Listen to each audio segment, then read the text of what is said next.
Kila Muislamu anapotekeleza ibada ya saumu ajijue kwamba lengo la ibada ya saumu ni nini.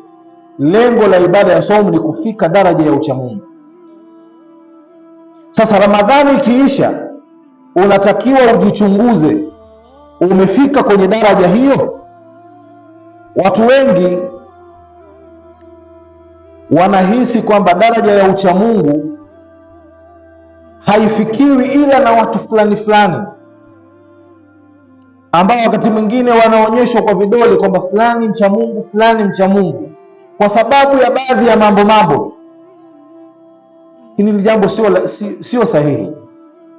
Muislamu yoyote anaweza kufikia daraja ya uchamungu, na Muislamu yoyote anatakiwa kufikia daraja ya uchamungu, kwa sababu usipofikia daraja ya uchamungu, ahadi zote nzuri za Allah subhanahu wa ta'ala kwa waja wake wewe utakuwa umezikosa.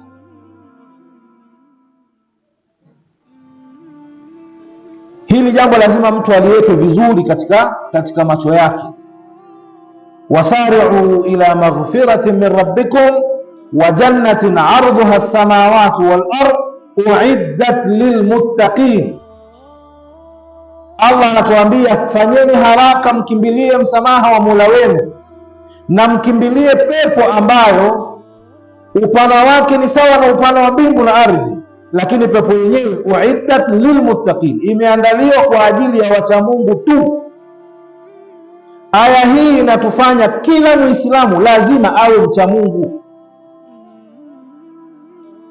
Halafu sasa aya ya saumu inatuelekeza tutafikiaje ucha Mungu. Imeletwa ibada ya saumu ili tuweze kufikia ucha Mungu.